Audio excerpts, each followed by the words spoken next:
কারাগার থেকে বিরাট বিক্ষোভের ডাক দিয়েছেন পাকিস্তানের সাবেক প্রধানমন্ত্রী ও তেহরিকি ইনসাফের প্রতিষ্ঠাতা ইমরান খান। তার আহ্বানে রাজপথে নেমে এসেছে হাজারো নেতাকর্মী। গণহারে গ্রেপ্তারের পরও ঠেকানো যায়নি এ স্রোত। উত্তাল হয়ে উঠেছে পাকিস্তান। নেতাকর্মীদের সঙ্গে সংঘর্ষে দেশটির একজন পুলিশ সদস্য নিহত হয়েছেন। এছাড়া আহত হয়েছেন আরও কয়েকজন।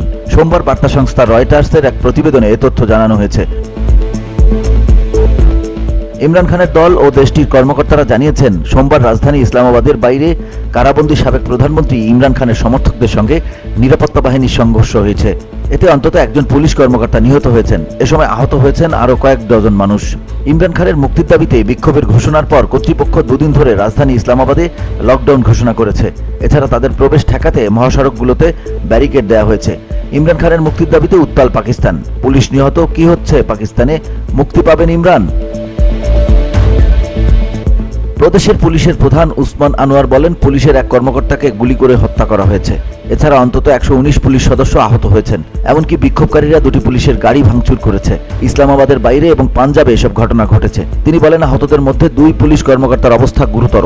অন্যদিকে ইমরান খানের দলের পক্ষ থেকে বলা হয়েছে, সংঘর্ষে তাদের অসংখ্য নেতাকর্মী আহত হয়েছেন। তারা জানিয়েছে, ইমরান খানের স্ত্রী বুশরা বিবি ও তার অন্যতম সহযোগী আলী আমিন গন্ধপুরে বিক্ষোভে নেতৃত্ব দিচ্ছেন। সোমবার রাতে এটি প্রায় ইসলামাবাদের অভ্যন্তরে চলে এসেছে।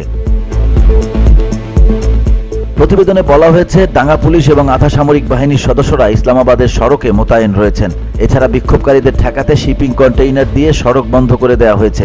রাস্তাগুলো অবরোধ করতে শিপিং কন্টেইনার ব্যবহার করেছে। দেশটির কর্মকর্তারা জানিয়েছেন, বিক্ষোভকারীদের শহরে প্রবেশ ঠেকাতে পূর্বাঞ্চলীয় প্রদেশ শহর এবং টার্মিনালের মধ্যে সব গণপরিবহন বন্ধ করে দেওয়া হয়েছে।